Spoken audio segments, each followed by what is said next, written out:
제목을 잘 생각하시면서 또 우리 함께 말씀을 나누길 원합니다. 사랑하는 성도 여러분, 우리가 살아가는 인생을 잘 가만히 살펴보게 되면 참 많은 결핍들로 이루어진 것들을 보게 됩니다. 뭔가 비어 있어요. 채워지지 않는 결핍들이 구석구석에 있는 것들을 우리는 보게 됩니다. 어떤 분은 재정적인 결핍 때문에 밤잠을 설치면서 고민합니다. 어떤 분은 또 육신의 건강이 결핍되어서 오랜 질병의 고통 속에서 눈물 짓고 계십니다. 또 어떤 분은 관계의 결핍, 또 사랑의 결핍으로 인해서 주위에 많은 사람들이 있음에도 불구하고 그 가운데에서도 지독한 외로움을 느끼면서 살아갑니다. 우리는 저마다 각자의 빈 바구니를 끌어안고 척박한 광야 같은 세상을 지금 걸어가고 있습니다. 오늘 우리가 함께 읽은 요한복음 6장의 이 말씀은 바로 그 빈 바구니를 들고 광야에 서 있던 사람들의 이야기입니다. 그리고 그 텅 빈 그 결핍의 자리 한가운데에서 어떻게 하나님의 풍성한 치유와 채우심이 일어났는지, 그리고 더 나아가서 우리가 어떻게 그 은혜를 누리면서 사명자로 살아갈 수 있는지를 보여주는 굉장히 위대한 복음의 말씀이 오늘의 말씀입니다. 오늘 이 말씀을 통해서 우리의 상처가 치유되고 또 굳어졌던 우리들의 시선이 바뀌어지고, 그리고 그래서 주님께서 부르시는 그 거룩한 사명 다시 한번 회복되어 그 사명의 자리로 나아가는 은혜가 있기를 간절히 소망합니다. 오늘 본문 1절과 2절을 보게 되면 예수님께서 갈릴리 바다 건너편으로 가실 때에 큰 무리가 주님을 따랐다, 그렇게 기록하고 있습니다. 수많은 사람들이 예수님을 쫓았습니다. 그런데 이 수많은 사람들이, 큰 무리가 예수님을 쫓았던 이유가 무엇입니까? 2절은 이렇게 말씀합니다. 이는 병자들에게 행하시는 표적을 보았음이로라 그랬습니다. 이들은 예수님의 입에서 나오는 생명의 말씀, 그 복음, 그리고 이 예수님이 과연 누구신가, 그 진리를 깨닫기 위해서 모인 것이 아니었습니다. 그저 내 육신의 질병, 또 내 삶의 팍팍한 그 문제, 그것을 해결해 주시는 기적, 다시 말해서 눈에 보이는 표적에 이끌려서 모여든 것입니다. 오늘날로 말하자면 예수님을 믿고 구원받아서 영원한 생명을 누리는 것보다도 당장 내 앞에 가난한 문제, 이런 것들이 해결되어지고 내 병이 낫게 되어지고 내 자녀가 성공하는 그 육신의 문제에 더 큰 관심을 두었던 것입니다. 어쩌면 이것은 오늘을 살아가는 우리의 솔직한 모습일지 모르겠습니다. 우리도 때로는 우리 주님보다 우리 주님의 손에 들려있는 그 보따리에 더 큰 관심이 있을지 모르겠습니다. 예수님, 이것 좀 해결해 주세요. 이 문제만 해결되게 해주세요. 이것만 넘어가게 해주세요 하면서 우리 주님께 매달리고, 그렇게 매달려서 얻게 되면 그것으로 또다시 원상복귀가 되어지는 우리들의 되풀이되는 모습들. 그런데 성도 여러분, 놀라운 것은 예수님의 반응입니다. 우리와 똑같은 목적과 더 연약함 가지고 모여든 이들에게 예수님은 놀랍게 반응하셨습니다. 예수님은 그들의 동기가 어설프고 미성숙하다는 것을 다 아셨습니다. 그들이 생명의 떡이신 자신을 몰라보고 그저 육신의 떡만 구하고 있다는 것을 아셨습니다. 그러나 예수님은 그들을 책망하거나 외면하지 않으셨습니다. 오히려 그 굶주리고 지친 무리들을 다 불쌍히 여기셨다, 성경은 말씀하고 있습니다. 우리 주님은 그런 분이십니다. 우리가 기도할 때에 때로는 어린아이 같고 우리의 믿음이 때로는 이기적일지라도 우리 주님은 우리의 아픔과 굶주림 외면하지 아니하시는 분이십니다. 우리 주님은 먼저 우리의 육체적, 환경적 굶주림을 채워주시는 일상의 치유를 베풀어 주십니다. 그거 외면하지 아니하시는 분이십니다. 또 이렇게 하시는 이유, 우리들의 일상의 치유를 먼저 베풀어 주시는 그 이유는, 그 중에서 가장 중요한 것은 그 따뜻한 돌봄을 통해서 궁극적으로 우리들의 영혼이 목마르지 아니하는 그런 영적인 구원의 자리로 우리를 초대하시기 위함이기 때문입니다. 예수님은 산에 오르셔서 이 큰 무리들을 보셨습니다. 남자만 5,000명, 여자와 아이들까지 합치면 아마도 한 2만 명 정도 되지 않을까, 이렇게 엄청난 인원들이 모여 있었습니다. 이때 예수님은 제자 빌립에게 물으십니다. 우리가 어디서 떡을 사서 이 사람들을 먹이겠느냐? 빌립은 아주 계산이 빠르고 또 현실적인 사람이었습니다. 빌립은 즉시 상황을 파악하고 견적을 쫙 뽑습니다. 계산을 해냅니다. 주님, 이 각 사람에게 조금씩 이 떡을 나눠준다 할지라도 200데나리온의 그 떡이 부족할 것 같습니다. 우리에게는 200데나리온의 떡이 필요합니다. 이 200데나리온은요, 장정 한 사람이 7개월 정도는 일해야 벌을 수 있는 그러한 굉장히 큰 돈이죠. 빌립의 말은 현실적으로 100% 다 맞는 말입니다. 돈도 없고 떡을 살 빵집도 없고 날은 저물어 갑니다. 모든 것이 불가능해진 것이죠. 빌립은 세상의 환경과 상황을 아주 정확하게 계산해냅니다. 이 정도가 없습니다. 그러니 뭐 불가능하지요. 이런 결론들이 나는 그런 계산입니다. 그러나 정작 자기 눈앞에 서 계신 분, 천지 만물을 창조하신 하나님의 아들 예수 그리스도는 계산에 넣지 못하고 있었던 것이죠. 이때 다른 제자 안드레가 다가옵니다. 안드레는 한 어린아이가 가진 보리떡 5개와 물고기 2마리를 예수님께 가져왔습니다. 그러나 안드레 역시 이렇게 덧붙입니다. 그러나 이것이 이 많은 사람에게 얼마나 되겠사옵나이까? 안드레도 결국 인간적인 한계에 갇혀 있었습니다. 이 작은 것으로는 어림도 없습니다. 불가능합니다. 이것이 절망의 고백이었습니다. 우리의 모습이 이 빌립과 안드레와 같지 않습니까? 내 삶에 문제가 닥치면 우리는 가장 먼저 계산기를 두들깁니다. 내 통장에 잔고가 얼마나 있는 것이지, 우리 교회의 재정이 지금 얼마나 남아있지, 내 인맥이 얼마나 되지, 내가 동원할 수 있는 그러한 최대한의 돈이 얼마나 될까, 내가 얼마나 빌릴 수 있을까, 내 능력이 얼마나 되지. 그리고는 결론을 내립니다. 200데나리온씩이나 부족한데 내 손에는 고작 보리떡 5개, 물고기 2마리밖에 없구나. 이걸로는 택도 없겠구나. 끝났다. 뭐 우리가 생각할 그런 필요도 없겠구나. 그런데 여러분 6절의 말씀을 보십시오. 예수님께서 빌립에게 이렇게 질문하신 이유를 성경은 이렇게 기록하고 있었습니다. 이렇게 말씀하심은 친히 어떻게 하실지를 아시고 빌립을 시험하고자 하심이라. 우리 주님은 이미 다 계획을 가지고 계셨습니다. 자기가 어떻게 하실지를 다 알고 계셨어요. 나는 어떻게 할 것이다 라고 이미 계획이 서 계셨어요. 그렇지만 빌립에게 물으신 것은 빌립을 시험하고자 하십니다. 빌립을 테스트하고자 하심이라. 다시 말해서 빌립을 훈련시키고자 하심이었다라는 거예요. 그래서 제자들에게 물으신 이유, 그것은 이들을 훈련시키기 위함이었습니다. 세상의 얄팍한 계산, 절망적인 상황, 이것들을 제자들이 뛰어넘기를 원하셨어요. 일하시는 하나님, 오늘 찬양 가운데에서도 우리 찬양을 했던 것처럼 섭리하시는 하나님, 쉬지 않고 일하시는 하나님, 지금도 무언가를 일하고 계시는데 우리는 알지 못할 뿐이죠. 내 속에서, 내 삶에서, 내 가운데에서, 우리 행주교회 가운데에서 뭔가를 하나님께서 일하고 계시는데 그것을 잘 캐치해내는 사람이 믿음의 사람인데 우리들은 잘 알지 못할 때가 있습니다만, 어찌됐든 간에 이 일하시는 그 하나님을 바라보는 믿음의 눈을 띄워주시려고 이들을 시험하고 계시는 거예요. 훈련시키고 계시는 겁니다.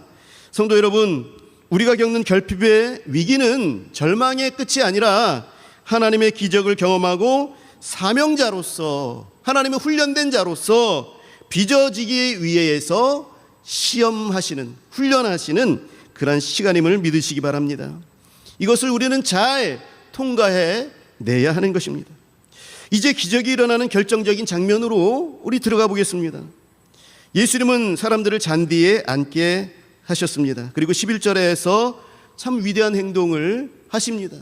이거 눈여겨봐야 할 그러한 귀한 말씀입니다. 11절의 말씀을 보게 되면 예수께서 떡을 가져 축사하신 후에 앉아있는 자들에게 나눠주시고 그랬습니다.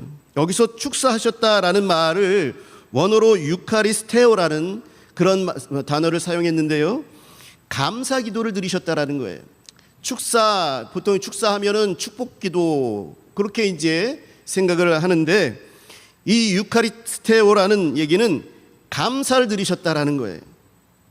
여러분 한번 장면을 생각해 보시기 바랍니다. 눈앞에는 굶주린 그런 2만 명의 군중이 배고파하면서 도대체 왜 안 쳤는가, 뭔가 나에게 주려고 하는, 우리들에게 주려고 하는가, 도대체 뭘 하려고 하는 거야? 라고 하면서 예수님만 똑바로 쳐다보고 있는 이때, 그런데 예수님의 손에 들려있는 것은 어린아이의 한 끼 식사, 얼마나 되겠습니까? 어른들이 먹을 거에 반 정도나 되겠습니까? 그 정도가 되어지는 보리떡 5개와 물고기 2마리 뿐이었습니다. 이 두 사이에는 도저히 메울 수 없는 어마어마한 결핍의 간극이 존재하고 있습니다. 인간의 상식으로는 한숨이 나오고 원망이 나오고 절망해야 마땅한 그러한 상황입니다. 그런데 예수님은 그 초라한 떡덩어리를 들고 하늘을 우러러 감사했다라는 것이죠. 원래 감사는 모든 상황들이 다 해결되고 난 다음에 200데나리온의 돈이 주어지고 난 다음에 빵 트럭이 수십 대 도착한 뒤에 드리는 것이죠. 우리가 그렇게 하지 않습니까? 감사는 다 채워진 다음에 그 후에 감사하지 않습니까? 그것을 보고 다 채워졌구나, 그러니 내가 감사해야지. 이게 우리들의 감사입니다. 그런데 이 지금의 예수님의 이 감사는 아직 내 손에는 턱없이 부족한 오병이요, 떡 5개, 또 물고기 2마리, 아이들이 먹을 만한, 아이가 먹을 만한 그 작은 양, 그것이었지만 하늘 아버지께서 이 작은 것을 통해서 엄청난 충족을 부어주실 것을 확실히 믿고 그 뒤에 펼쳐질 것을 바라보시면서 미리 앞서서 올려드린 감사였다라는 것이죠. 저는 이것을 미리 드린 감사라고 그렇게 부르는 겁니다. 감사가 따라의 방식이라면, 세상의 방식이라면 기적을 만드는 하나님의 방식은 감사가 먼저 오고 기적이 그 뒤를 따라오는 것입니다. 예수님의 이 미리 드린 감사가 불가능한 장벽을 깨뜨리는 것을 여러분들 보십시오. 박살냈습니다. 감사가 선포되자 떡이 떼어지고 또 떼어지고 또 떼어지면서 끝없이 나누어지는 기적이 일어나는 겁니다. 11절과 12절을 보십시오. 그들이 원하는 만큼 주셨습니다. 그리고 무리가 배부른 후에 남은 조각이 거두니까 12바구니에 가득 찼습니다. 우리 예수님은 째째한 분이 아니시죠. 근근히 허기만 변하게 하시는 분이 아니십니다. 예수님 안에서는 우리의 상처가 완전히 치유될 뿐만 아니라 차고 넘치는 풍성한 은혜가 있는 것입니다. 나의 작고 초라한 결핍이라도 주님의 손에 붙들리기만 하면, 그 주님의 손에 이 작은 오병이어가 들려지기만 하면 2만 명을 살리고도 12바구니가 남는 기적의 재료가 되는 것입니다. 이 엄청난 기적을 맛본 군중들은 열광했습니다. 14절과 15절을 보게 되면 그들은 예수님을 억지로 붙들어서 자기들의 임금으로 삼으려 했다라고 말씀하고 있습니다. 왜 그랬을까요? 이스라엘을 구원할 메시아를 만난 영적 감격 때문이었을까요? 아닙니다. 이분만 우리 왕으로 세워두면 평생 밥 굶을 일 없겠구나, 경제 문제 하나는 기가 막히게 해결해 주겠구나 하는 지극히 세속적인 욕망 때문이었습니다. 이들에게 예수님은 영혼의 구원자가 아니라 그저 빵 문제 해결사에 불과했습니다. 그러나 예수님께서는 이들의 억지 추대, 이것을 단호하게 거절하라 하시고 다시 혼자 산으로 떠나가십니다. 예수님이 이 땅에 오신 목적은 그저 우리를 이 세상에서 배부르고 등 따숩게 잘 살도록 만들기 위함이 아니기 때문입니다. 주님은 썩어 없어질 양식이 아니라 우리 영혼을 영원히 살리는 생명의 떡을 주시려고 십자가의 길을 가셔야만 했습니다. 요한복음은 이 오병이어의 사건이 6월절이 가까운 때에 일어났다라고 4절에서 일부러 밝히고 있습니다. 언급 안 하고 지나가도 될 것을 4절에서 언급하고 있습니다.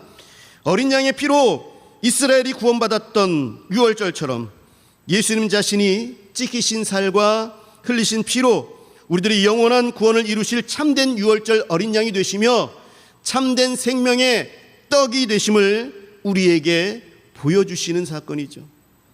성도 여러분, 여기서 우리는 아주 중요한 신앙의 결단 앞에 서게 됩니다. 우리는 기적의 떡을 먹고 환호하는 무리로 남을 것인가? 아니면 그 기적 너머에 있는 주님의 십자가를 바라보는 제자가 될 것인가? 우리의 신앙은 내 문제 해결의 표적만 구하는 자리에 머물러서는 안 되는 것입니다.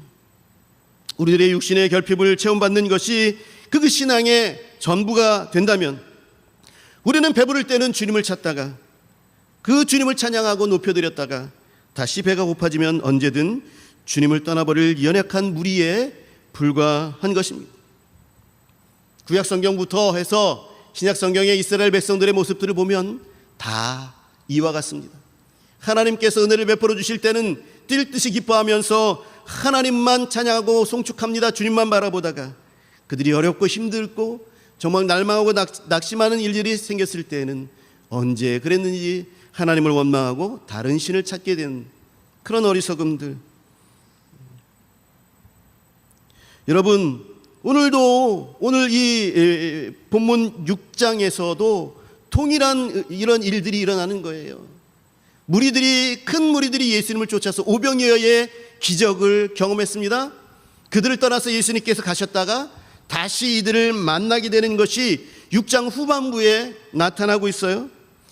그때 예수님께서 자신이 생명의 떡이다 이들에게 다시 선포하고 있어요. 오병이어의 그 기적, 너희들이 배불리 먹이려고 내가 온 것이 아니고 내 자체가 생명의 떡이야. 너희들은 나로 말미암아 살 수 있어. 나를 먹어야 살 수 있는 거야. 그렇게 설명합니다. 그래야 영생을 얻는다라고 말씀하십니다. 그러자 많은 사람들이 예수님을 떠나 다시는 함께 하지 않았다라고 66절에서 말씀하고 있는 거예요. 수많은 제자들이 예수님을 따라다녔던 그 수많은 사람들이 그 떡이 영적인 떡이다, 육신의 떡이 아니었어 라는 것 때문에 예수님을 떠나서 다시는 함께하지 않았다. 66절에서 말씀하고 있습니다.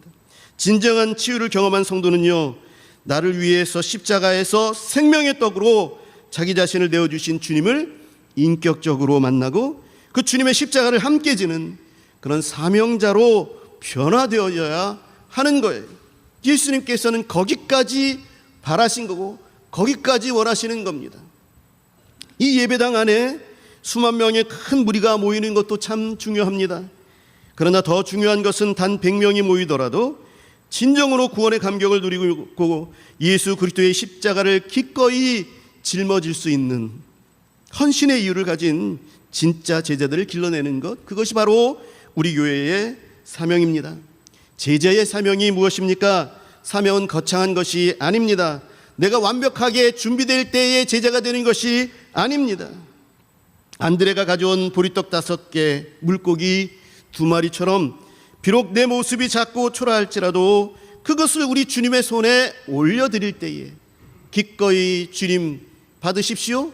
이것이 어떤 일로 어떻게 일어날지는 나는 알지 못하지만 이 작은 것을 주님 손에 바칩니다 라고 올려드릴 때에 우리 주님이 축사하시고 우리 주님이 친히 일하시는 거예요. 우리의 사명은 주님이 만드신 그 기적의 은혜를 세상에 굶주린 영혼들에게 나누어주고 또 잃어버린 영혼 없이 거두어드리는 축복의 통로가 되는 것입니다. 그렇게 사용되어지는 것이에요. 우리가 가지고 있는 작은 것들 올려드리면 되는 것입니다. 사랑하는 성도 여러분, 그렇다면 오늘 이 말씀을 우리의 일상과 또 우리 교회 현장에서 우리가 어떻게 적용하면서 살아갈 수 있을까요?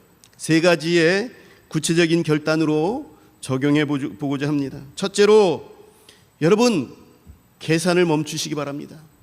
계산을 멈추시고 먼저 드리는 감사를 훈련하시는 저와 여러분들이 되시기를 바랍니다. 여러 가지 문제들이 있지 않습니까? 가정의 문제들, 또 직장의 위기들, 무너진 건강, 경제의 어려움들, 이런 것들, 또 교회의 재정적인 어려움들, 또 여러 가지 또 교회에 생기는 인간적인 문제들, 상황적인 문제들, 이런 것들을 딱 두게 되어지면 빌립처럼 우리는 계산을 하게 되죠. 얼마가 모자란 것인가?